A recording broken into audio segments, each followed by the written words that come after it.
paix, de sécurité et de calme dans toutes les contrées du pays. Les membres de la Commission électorale nationale indépendante CENI précisent que le travail d'enrôlement des électeurs se déroule très bien en général. C'était dans une réunion qu'ils ont tenue ce lundi avec les parties prenantes. Selon le président de la CENI, un effectif de 1 700 000 Burundais s'est fait déjà enrôler jusqu'au 30 novembre dernier.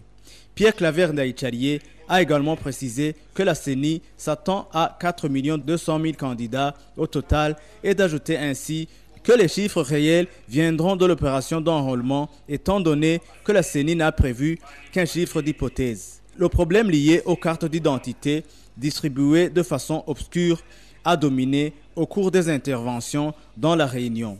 Certains intervenants ont émis des souhaits de voir des cartes d'identité qui se distribuent dans des lieux bien reconnus. Pour certains représentants des partis politiques, ils ont demandé que la période d'enrôlement soit suspendue temporairement pour trouver solution au problème des pièces d'identité. D'autres ont exigé que la CENI puisse tenir compte des attestations d'électeurs. Pour la question de la distribution des cartes d'identité, le président de la CENI a indiqué que c'est une question qui relève du ministère de l'Intérieur. Pierre Claver Ndayicariye a précisé aussi que la carte d'étudiant sera aussi considérée pour se faire enrôler comme il avait été souhaité au cours de la réunion.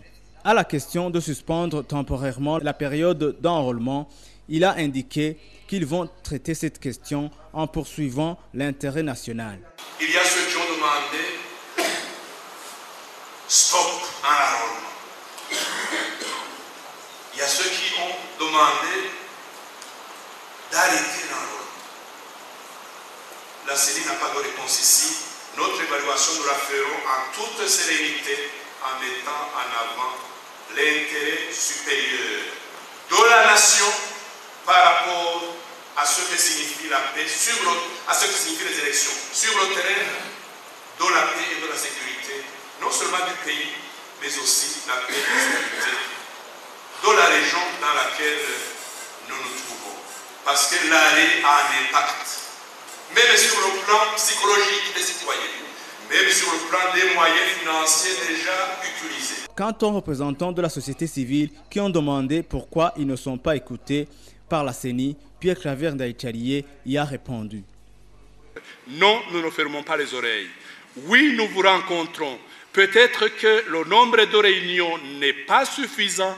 Nous allons corriger, améliorer et comprenez que nous avons aussi une pression sur le temps. Mais nous allons multiplier ces rencontres. Vous saurez que la réunion de ce lundi s'est tenue après une semaine d'enrôlement des candidats électeurs.